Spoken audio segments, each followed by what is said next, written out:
Sanbonani Dumilang, good evening and welcome to episode 301 of the Private Property Podcast. I'm your host, Uzamantumwa Kumalo. If you're joining us for the first time, you have missed out on amazing episodes, and you certainly want to make sure that you go to our Facebook or our YouTube page to catch up on all the great content that you have already missed out on.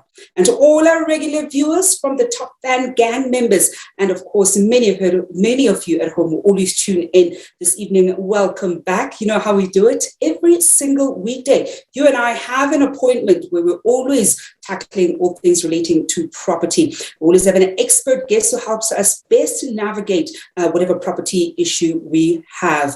And talking about tackling various property issues, you can of course tune in to other great shows across Private Property's social media platforms. As it is a Tuesday, you can catch award-winning farmer Umbali Nwogo on the Farming Podcast. And of course, that is the show that you always want to make sure you are tuned into. If you have an interest in agriculture, want to explore different aspects of the agricultural journey. I know a lot of people are even considering, growing their own veggies like myself. You've probably seen it on my social media platform. So you want to definitely make sure that you tune into the Farming Podcast with Umbali Nwogo. That also comes to your screens every single Thursdays at 8 p.m.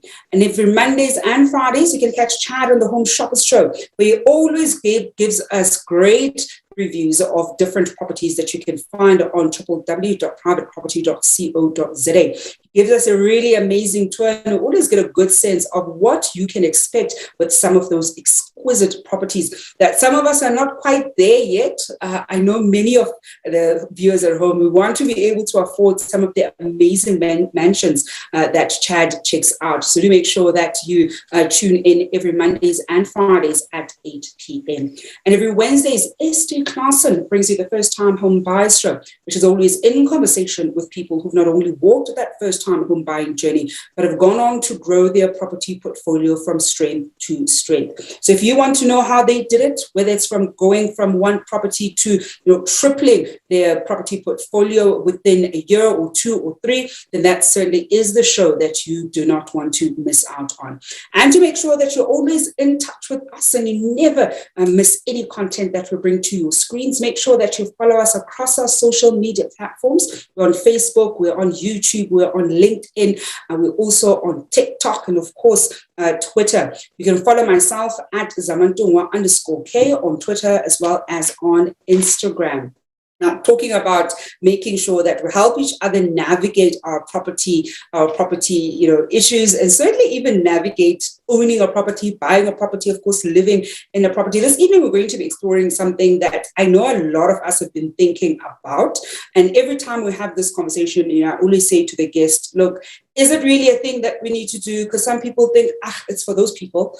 I don't really need to do it now. But we're also realizing that we actually need to slowly start working at it, because the reality of it is it does actually help in saving you costs in the long run. And this evening, we're going to be looking at small changes to make your home more eco-friendly, and to help us best get a sense of what we can do. What are some of the trends, especially as so many of us are spending a lot of time in our homes with working from home and reliving the new norm, because this really is the way things are going to stay for a very long time. I'm joined this evening by Royzanne Kampher, who is the head of human capital at Kandua.com. Royzanne, good evening, and thank you so much for joining us on the show. Hi, thank you so much for having me. It's only a pleasure. So the last time I was speaking to your colleague, the COO of Kandua, and for purposes of viewers who probably were not watching earlier, perhaps first just tell us what Kandua is and the work that Kandua does before we even look at how we can best make our homes eco-friendly. Sure.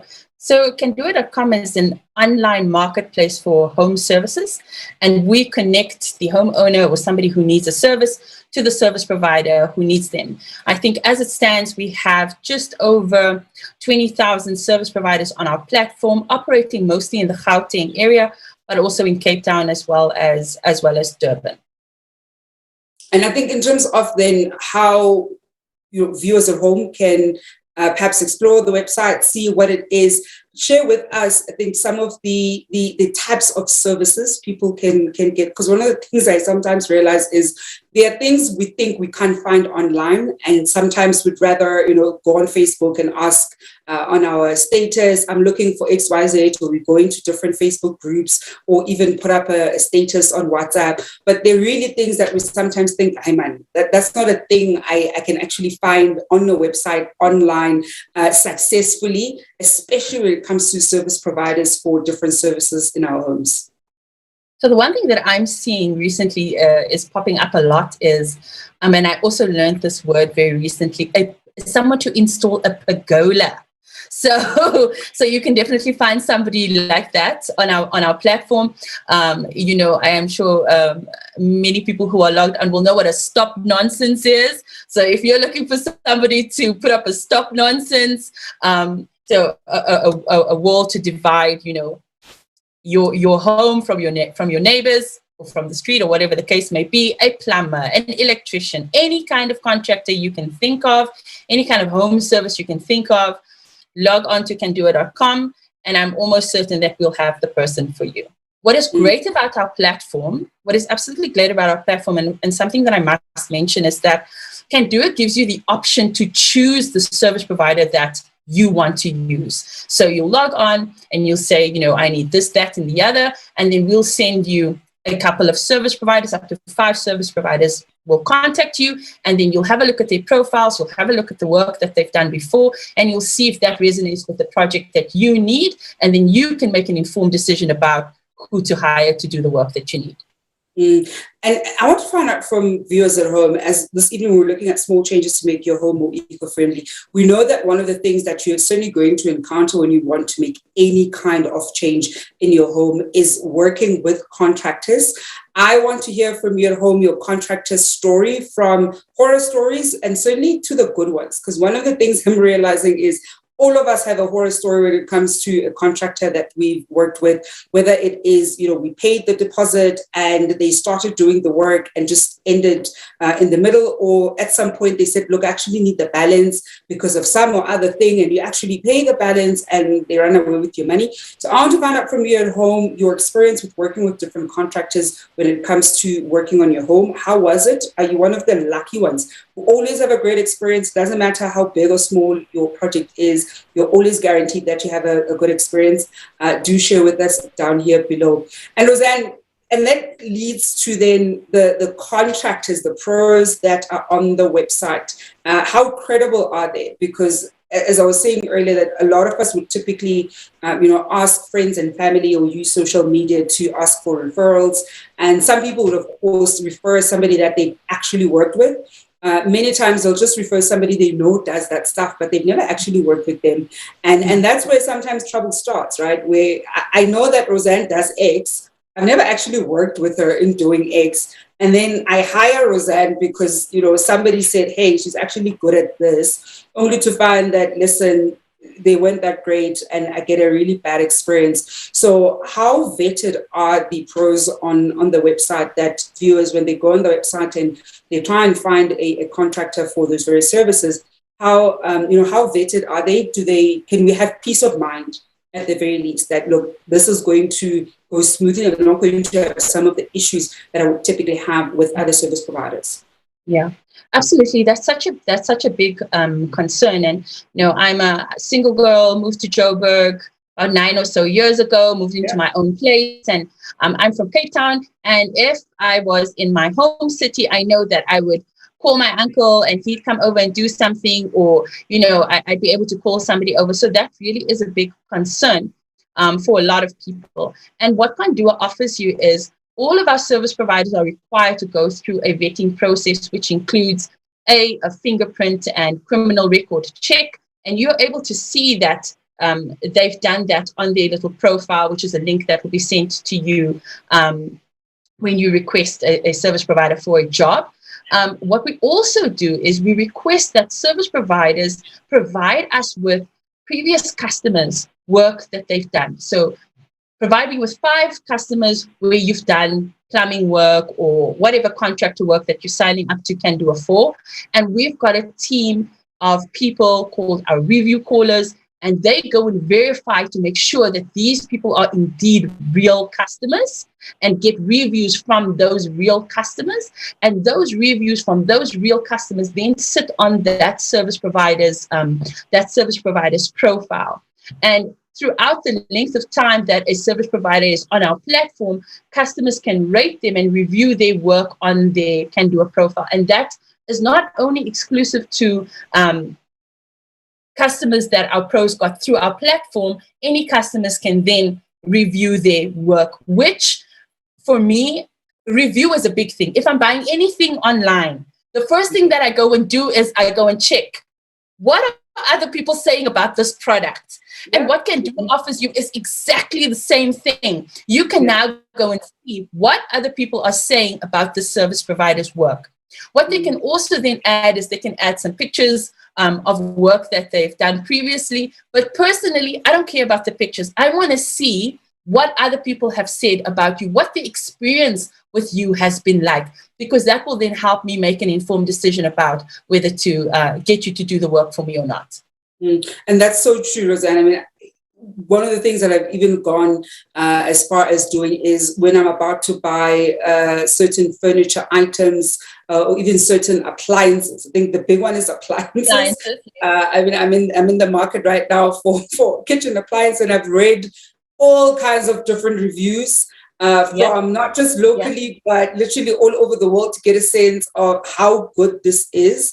And it is a big thing that we look out for all of those reviews. The moment we see, I typically like reading all the 1 and 2 star reviews to just get a sense whether, there was something substantially wrong with the product, or it was just the experience that. And then also check if there's a trend.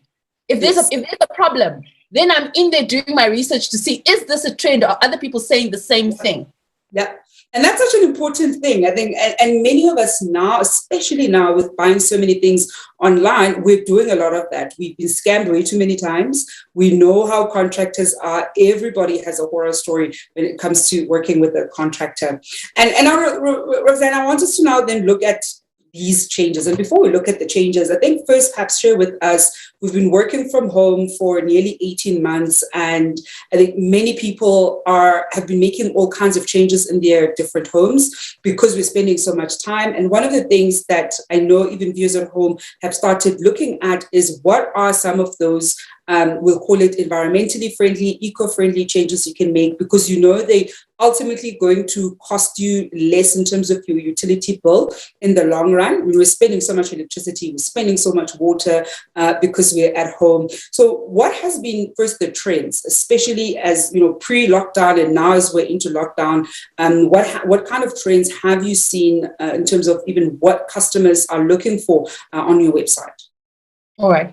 So the one thing that I just want to mention that South Africans are resilient. We are so resilient. We are solutions driven. We are, as they say in Afrikaans, ons maak 'n plan. Ons maak 'n plan, and the one thing that we've noticed that we're not going to get away from is, there are certain increases in utility bills. We're not going to get away from that. Every so often we see that there's another increase and another increase and another increase. And what I'm seeing from homeowners is they're saying, okay, cool, that's my reality. I'm not able to run away from that, but what can I do? So the things that I'm seeing are that people are looking for solutions in terms of, reducing energy and water consumption, because people really want to just save money and also just reduce their reliance on utility providers. So the top things that I'm seeing are people are installing solar panels and rain harvesting tanks. Now, I'm also seeing that a lot of people are putting requests in just to see and assess what my home needs. The other thing that I'm also noticing is that, when people start talking about an eco-friendly home or a smart home, they immediately think iPad against the wall in every room, centralized systems and all of that. Yes, all of that is lovely and great, and we can do all of that, but a lot of people are not starting there. A lot of people are starting, one, just by getting a service provider in to come and see and assess my home and assess my assess my needs. A lot of us also have what we like to refer to as energy vampires. There's appliances or things in your home that are just chowing electricity. And for me, I wouldn't even be able to tell you what that thing is. So GETA can do a professional in to come and assess what are my energy vampires, what are the things that are chowing energy for me right now, and in my home setup, what can I do? And people can start off with things as simple as just sealing doors and windows properly. Joburg is cold. I just got a notification now from my community group saying, guys, it's going to be colder than it is right now. They're saying it's some cold front, some kind of wind from Antarctica. It's actually madness. And already it's freezing, right? So the fact that we need to brace ourselves for things being worse on Thursday is, I think it's mind-boggling, to be quite honest. Yeah. No, true.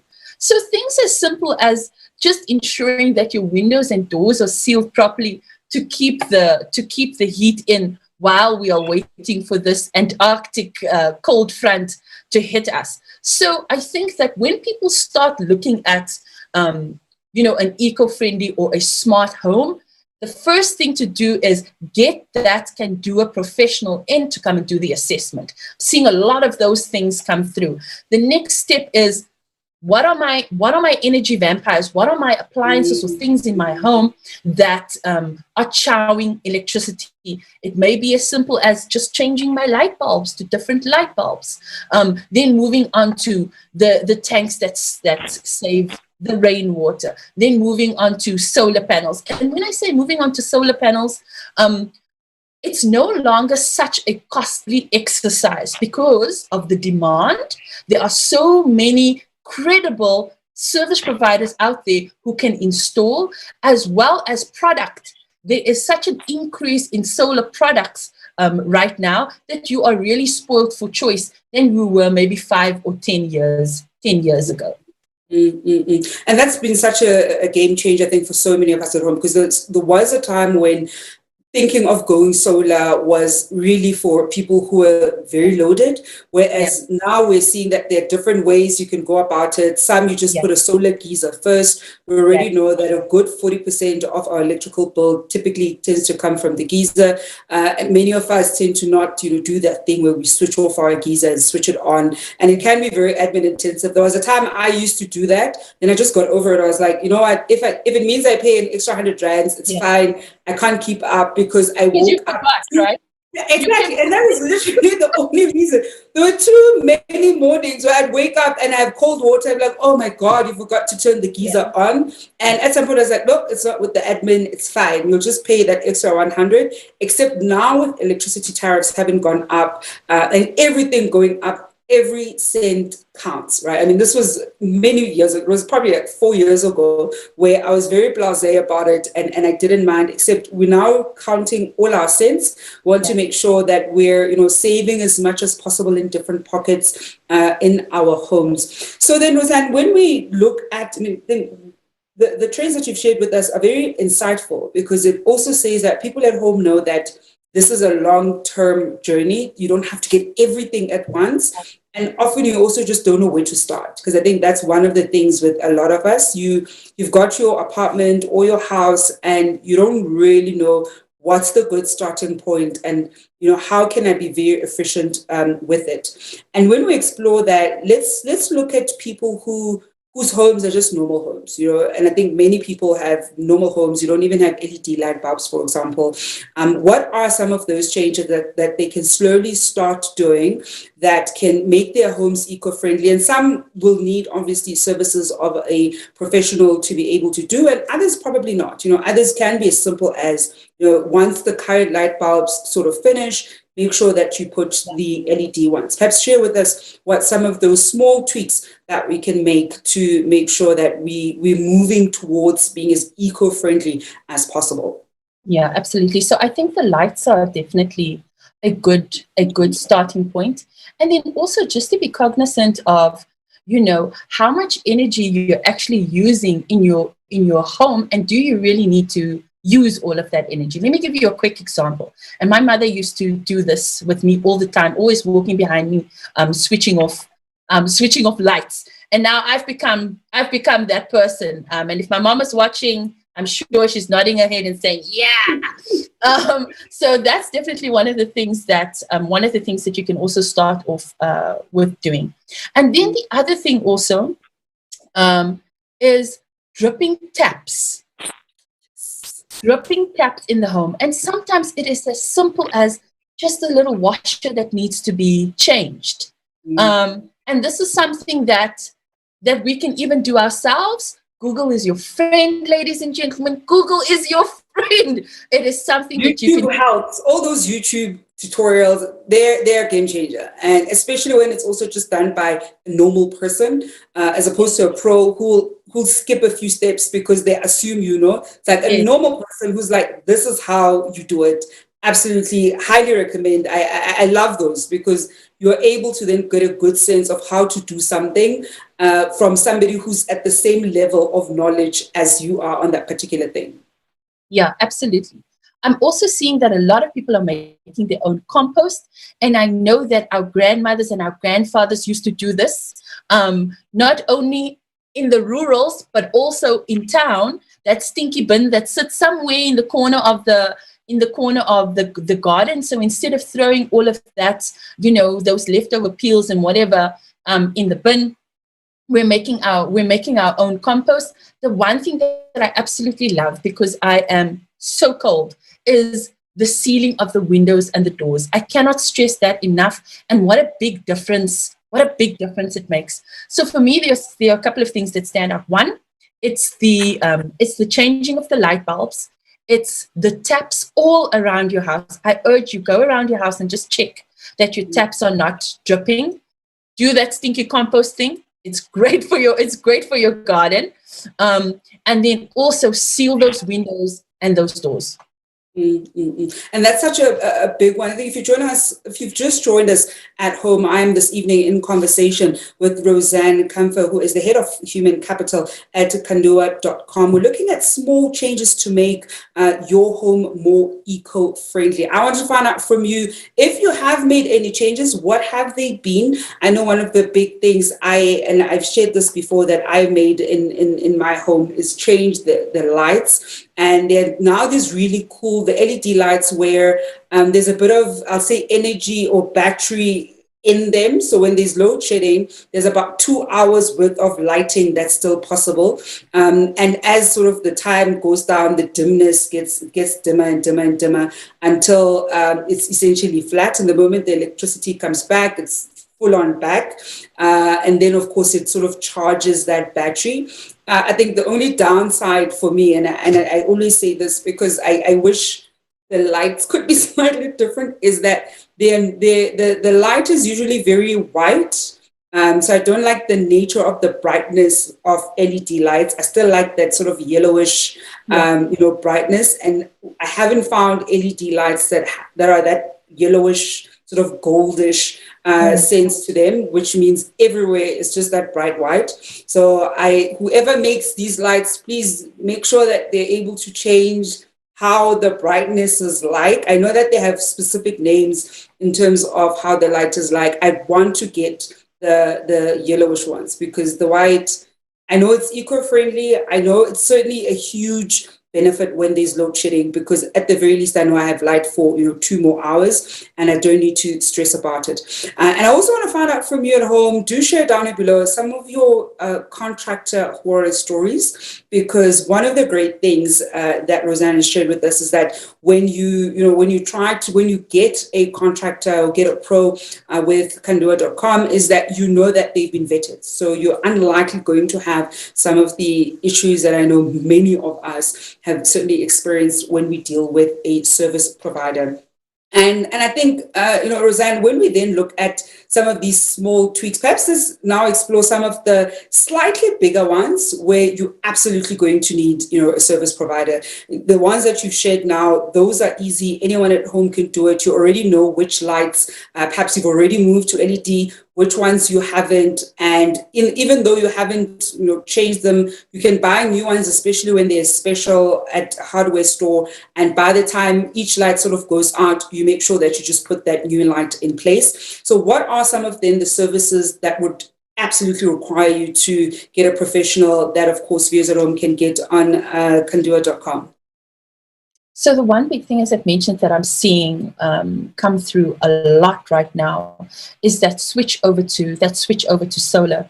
And you've mentioned it as well. It's not necessary to do that big transition. So the whole home. I know we love talking about off the grid. You know, when we're going off the grid. It's not necessary to go off the grid 100% off the bat, right? Mm-hmm. Let's first see which appliances or what in your home are those energy vampires. Let's first do that. Let's first do that assessment, and perhaps, like you said, we'll just switch the geyser over to solar. A lot of people are changing the appliances completely. I would love to do that, but I'm not in the financial state to be able to do that right now. But maybe I could get one solar panel so that a portion of my home or certain things are on that solar panel grid for now. So I'm seeing a lot of that. And I'm also noticing that normal people like you and I, and not the people in the fancy homes only, are doing that, which tells me that it is affordable, it's totally possible to do it, and it does make a huge difference at the end of the day.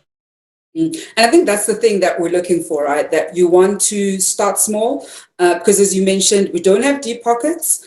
This is also us trying to make sure that we're on top of our costs as much as possible. You don't have, I mean, I've seen, for example, certain quotes of changing your whole home, going into the hundreds of thousands. Nobody has that kind of money just lying around. So it is about small projects, small components in the house that you're able to change. And in the event where you eventually get to a point where, for example, you're even changing appliances, perhaps by then it would have been when your previous appliance actually breaks, and it's now you've repaid it, and it's late for it. Like, it's time to let go and accept that you've had it for over 10 years.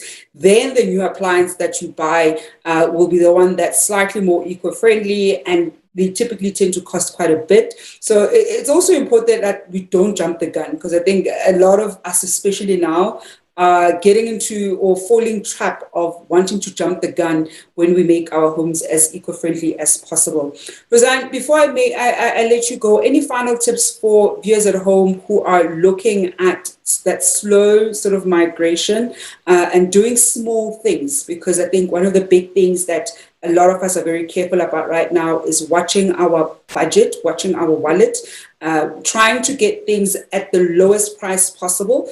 Sometimes the lowest price is not the best price, so you also have to balance, low price with quality. Any final tips for viewers at home who are finding themselves looking to turn their homes as eco-friendly as possible? So what I would advise is to get a Kandua Pro out to your property and to walk them through the property, get them to have a look, and help and guide you through this process. Because personally, for me, what I found was I needed that first assessment, and then there's a couple of things that I could do on my own. And then when I was done with those things, I knew the second step after that would then be XYZ, because I already started the process with getting somebody to come out in the first place. So my advice would be, and I implore you, get somebody to come out, walk through your home with you, and give you that advice.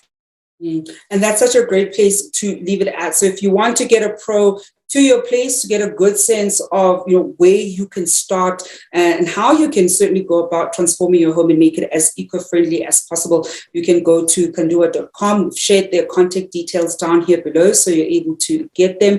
Royzanne, it's been such a pleasure. Thank you so much for joining us this evening. Absolutely, it's been great.